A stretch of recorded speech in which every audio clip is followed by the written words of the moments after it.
தினமணி நேயர்களுக்கு வணக்கம். இன்றைய சந்திப்பில் நம்மோடு மூத்த பத்திரிகையாளரும் திராவிட இயக்க ஆய்வாளருமான திரு துரை கருணா அவர்கள். அவரை அன்போடு வரவேற்கிறோம். சார் வணக்கம். வணக்கம் சகோதரா. ரொம்ப முக்கியமாக ஒரு விஷயம், இப்போ உங்களுக்கு ரொம்ப தொடர்புடைய ஒரு விஷயம். திரு சரத்குமார் அவர்கள் சமீபத்தில் ஒரு கூட்டத்தில் பேசுகின்ற பொழுது, என்னுடைய தொண்டர்கள் ரசிகர்கள்லாம் நாட்டாமை குடும்பம் அப்படின்னு சொல்லி பச்சை குத்திக்கோங்க, அந்த மாதிரி அது ஒரு க்ரீன் கார்டு மாதிரி நீங்கள் வந்து நேரடியாக வந்து என்னை சந்திக்கலாம் அப்படிங்கிற ஒரு விஷயத்தை வந்து சொல்கிறாரு. இந்த பச்சை குத்துதல் அப்படிங்கிறது வந்து நாட்டாமை குடும்பமோ அல்லது சின்னங்களோ பச்சை குத்துறங்க வந்து பல காலமாக இருந்துகிட்ருக்கு. கட்சிகளை அரசியல் இதை பொறுத்தளவில் சின்னங்களை பொறிக்கிறது, அது எம்ஜிஆர் சின்னம், ஜெயலலிதா அவர்கள், கலைஞர் சொன்ன மாதிரி. நீங்கள் அந்த டயத்தில் 80கள் நினைக்கிறேன், திரு எம்ஜிஆர் அவர்கள் கூட இதே போன்று ஒரு பச்சை குத்த அறிவுறுத்தியதாகும். ஆனால் அதற்கு பிறகு சில நிர்வாகிகளுடைய அதிருப்தி காரணமாக வேணாம் சொன்னதாகவும் கேள்விப்படுறோம். அந்த சம்பவத்தை நீங்கள் சொல்லுங்கள். அதாவது 1976 அண்ணா திராவிட முன்னேற்ற கழகம் என்கிற மாநில கட்சியை அனைத்து இந்திய அண்ணா திராவிட முன்னேற்ற கழகம் என்கிற தேசிய கட்சியாக மாற்றக்கூடியதில் 1976 கோவையில் ஒரு பொதுக்குழு.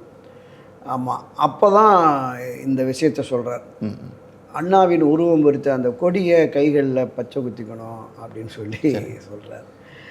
அது என்ன காரணம்னா, அந்த ஒரு வாரத்துக்கு முன்னாடி மாம்பழ அலுவலகத்தில் மதிய உணவு சாப்பிட்றப்போ அங்கே தேவகோட்டை முத்துன்னு நிர்வாகி அவர் பரிமாறும் போது வலது கையில் தன் மனைவியின் பெயரை பச்சை குத்திருக்கிறார்.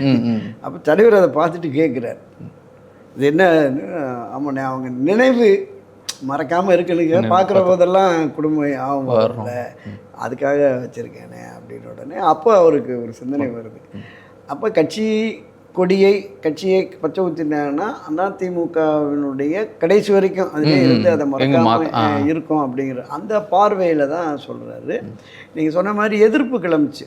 திரு HV அண்டே அவர்களே அதை கடுமையாக விமர்சனம் பண்ணிவிட்டு ரிசைன் பண்ணிவிட்டு போயிட்டார். திரும்ப போய் நேராகவே தலைவருக்கணுன்ன போது கூட அவர் வரலை. ஜி விஸ்வநாதன் போன்றவர்கள், கோவிசெலியன் போன்றவர்கள்லாம் அது வேண்டாம் அப்படின்னு வந்துட்டாங்க. அப்போ பிரச்சனை, நாஞ்சில் மனோகரன் உட்பட பல மூத்த நிர்வாகிகள் கையில் பச்சை குத்திக்கிட்டாங்க, பல பேர் குத்திக்கிட்டாங்க ஆரம்பத்தெல்லாம். அப்போ ஒரு கட்டத்தில் தான் எருப்பணுன்னு விரும்புபவர்கள், அடையாளப்படுத்தலை, விரும்புபவர்கள் நீங்கள் உங்கள் அடையாளத்தை பண்ணிக்கங்க, அப்புறம் மற்றபடி வேண்டாம் அப்படின்னு கடந்து போயிட்டார். இப்போ சரத்குமார் ஒரு பெரிய எதிர்பார்ப்போட பாரதிய ஜனதா கட்சிக்கு வந்தார்.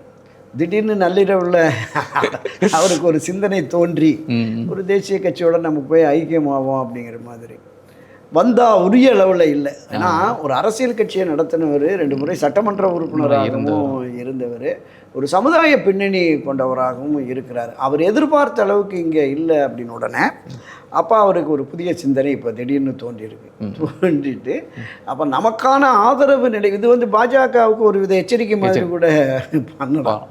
அப்போ நமக்கான ஆதரவாளர்கள் வட்டத்தை பெரிய அளவில் திரட்டி நம்ம வச்சுக்கிட்டோம்னா, இது இவங்க நம்ம வெளியேற்றினாலும் சரி, இதிலிருந்து வந்தாலும் சரி, அப்படி வெளியில் நம்ம தனித்து போகிறதுக்கான வாய்ப்பு இருக்கு. மீண்டும் சமத்துவ மக்கள் கட்சி, ஆமாம், மீண்டும் அதை கொண்டு போய் தவேகோட கூட்டணி போட்டு ஒரு 4-5 எம்எல்ஏ போனாலும் போகலாங்கிற மாதிரி அவரை சுற்றி இருக்கிற வட்டாரத்தில் அரசியலுக்கு வருது என்பது போதுமான அளவுக்கு பதவிகள், பொறுப்புகள் இருக்கணும். தன்னுடைய அவருக்கே இல்லைங்கிற போது அவருடைய ஆதரவாளர்களுக்கு எதுவுமே கேட்டு வாங்க முடியாத நிலைமை இருக்குல்ல.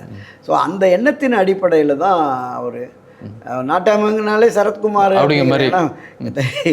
தமிழ்நாட்டில் எத்தனையோ நாட்டாமை குடும்பங்கள் இருந்தாலும் சரத்குமார்னாலே நாட்டாமை சரத்குமாருங்கிறது தான் ஒரு ஐடென்டிட்டி. அதனால நாட்டாமை குடும்பம் அப்படின்னா அண்ணனை போய் பார்க்கணும் அப்படின்னு சொன்னால் கையில் பச்சை குத்திருந்தா வாட்ச்மேன்ட்ட போய் டேய் நாட்டாமை குடும்பம்டான்னா அது ஒரு அடையாள சீட்டு மாதிரி பண்ணிட்டாரு.